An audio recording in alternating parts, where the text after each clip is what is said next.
Hello guys, pag-usapan lang natin ang breaking news. May pasabog na naman kasi ang bali-balita. Ayon umano guys sa balita, Catherine Bernardo very open sa bagong pag-ibig. Kahit compatible na sila ni Alden Richard. Na alam naman natin kasi after ng issue na sinasabi ni Ogie Diaz na bumitaw na daw si Alden Richard sa kanyang panliligaw, pero wala pang malinaw na detalye sa atin kung katotohanan nga ba yung sinabi umano ni Ogie Diaz. Sa katunayan niyan, kinalkal yan ng mga Delulu fans. Hanggang ngayon ay wala pa rin silang mahanap na katibayan. Pero unti-unting lumilinaw sa lahat ng tao na parang patago lang daw ang relasyon ni Catherine Bernardo at Alden Richard. Sa katunayan niyan, sina Alden at Catherine Bernardo ay umiiwas sa media. Kasi alam naman natin na interview si Alden Richard pero wala siyang komento about sa kumakalat na issue.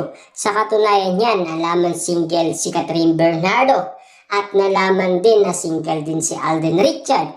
Pero may karagdagan bali-balita sa atin na may pasabog na taken na si Alden Richard at inaalam yun ng karamihan kung sino yun. Kaya nga naman kasi ang mga Delulu fans concern umano sa lahat ng mga kumakalat na issue sa social media kung sino ang sasali. At alam naman natin, ang sinasabi ng karamihan, si Catherine Bernardo daw kasi nag-donate siya doon sa fan run ni Alden Richard. Walang ibang nag-donate doon maliban lamang kay Catherine Bernardo na malapit umano kay Alden Richard. Kasi yun ang binibigyan ng issue ng karamihan. Kasi alam naman natin, meron silang relationship na alam naman natin magkaibigan daw sila.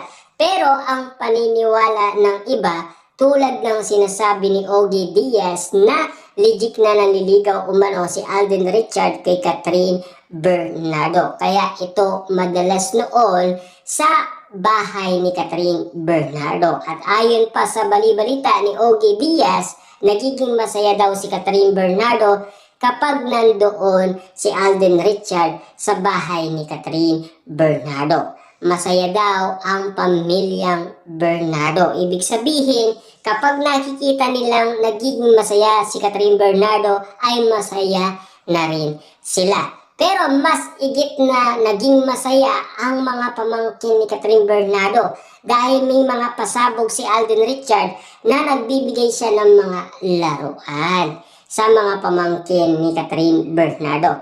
At lalong-lalo na, mas sumabog ngayon ang bali-balita na si Catherine Bernardo nagpapatuloy pa rin na nanonood ng Hello, Love Again. At hindi niya makakalimutan nga naman kasi ang kisinsin nila ni Alden Richard. Talagang inabangan umano ni Catherine Bernardo. Baka nga naman kasi namimiss niya na si Alden Richard. Na alam naman natin kasi nagtagal sila sa Canada. At lalong-lalo na marami din nangyaring kaganapan sa Canada. Kahit na yung mga OFW nagtatrabaho sa Canada ay nagduda rin dahil sa mga kilos ni na Alden Richard at Catherine Bernardo. Pero open up na daw sila sa isa't isa. Kaya komportable na sila sa isa't isa. Yan kasi ang pagkakaalam din ng karamihan dahil yun ang sinasabi ni na Catherine Bernardo at Alden Richard. At lalo-lalo na, di ba, kapag pinagpapawisan si Catherine Bernardo, nandyan ang pagiging gentleman ni Alden Richard. Talagang nag-aanap siya ng paraan para lamang talaga magabayan niya ang kanyang minamahal na si Catherine Bernardo. Napamaal na rin kasi si Alden Richard kay Catherine Bernardo. Yan kasi ang malinaw na detalye sa atin ni na Christopher Min at Ogie Diaz. Na alam naman natin kasi pabor ang pamilyang Bernardo kay Alden Richard. Kasi lahat ng katangian ng isang lalaki ay na kay Alden Richard. Siyempre, hindi madali yun. by process nga naman kasi ang magiging resulta kasi ang daming naliligaw ni Catherine Bernardo ngayon.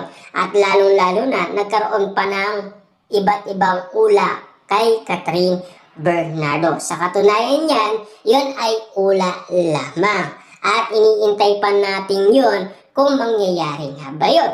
Kasi yun lang ang nabasa kay Catherine Bernardo dahil yun ang nakita ni Mamu sa barahan ni Catherine Bernardo. Sa katunayan yan, sina Alden Richard at Catherine Bernardo, lagi daw lumalabas yan at may secret date daw. Tulad ng nangyari noon na si Alden Richard ay lagi nga naman kasi nasa bahay ni Catherine Bernardo. At igit pa dito, may pasabog pa noon na tinuturuan ni Alden Richard magmaneho si Catherine Bernardo ng sasakyan. At lalong-lalo na, siyempre, napadaan sila sa mall sa may Antipolo at nanood daw sila ng sine. At meron silang secret dinner. Yun kasi ay hindi nila kayang takasan. Kasi maraming tao ang nakakita sa kanila. Hanggang ngayon daw, marami pa rin nakakita kina Alden Richard at Catherine Bernardo. Pero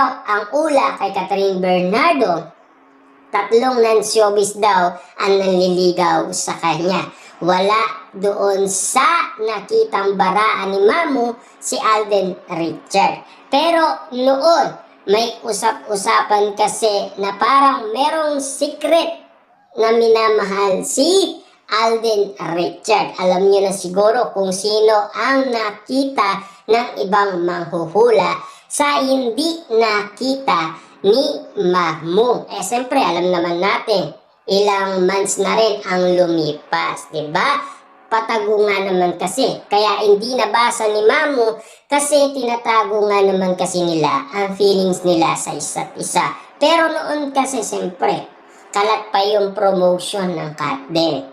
Lalo-lalo na magka-chat pa sina Alden Richard at Catherine Bernardo. Kaya nabasa umano ang baraha kay Alden Richard at Catherine Bernardo. At hindi lang natin alam kung yun ay tumutukoy kina Catherine Bernardo at Alden Richard ang nakita nila sa baraha. Yun kasi ang pinag-uusapan noon at pinagkakaguluhan noon.